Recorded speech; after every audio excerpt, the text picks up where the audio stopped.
রাসূলুল্লাহ সাল্লাল্লাহু আলাইহি সাল্লাম বলেন, ইয়াকুমুল হাসাদা ফাইনাল হাসাদা ইয়াকুলুল হাসানাত কামা তাকুলুন নারুল হাতাবা।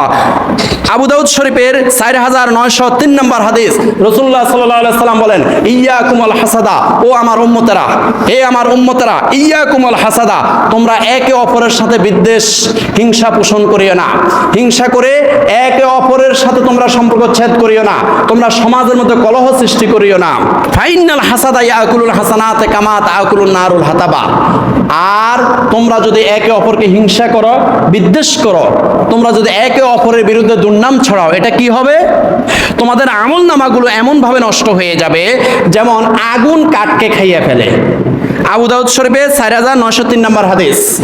রাসূলুল্লাহ সাল্লাল্লাহু আলাইহি সাল্লাম বলেন, কামা তাকুলুন নারুল হাতাবা, যেভাবে আগুন কাঠকে খাইয়া খাইয়া একদম কয়লা বানায় ফেলে, ঠিক অপরকে হিংসা করলে, অপরের গীবত করলে, পরনিন্দা করলে, তোমার যে এত কষ্ট করে 5 ওয়াক্ত নামাজ পড়েছ, তাহাজ্জুদ নামাজ পড়েছ, দুরূদ শরীফ পড়েছ, নবীকে সালাম দিয়েছ, যত ইবাদত করেছো, এই ইবাদতগুলোও এইভাবে আগুন যেভাবে কাঠকে খাইয়া ফেলে, তোমার নেক আমলগুলোও ওই যে তুমি হিংসা করেছো, এই কারণে তোমার নেক আমলগুলো তোমার আমল নামা থেকে যাইতে যাইতে আমল শূন্য হয়ে যাবে, শেষ হয়ে যাবে। নাউজুবিল্লাহ বলেন।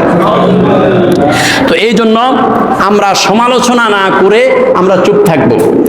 চুপ থাকাও সওয়াবের কাজ।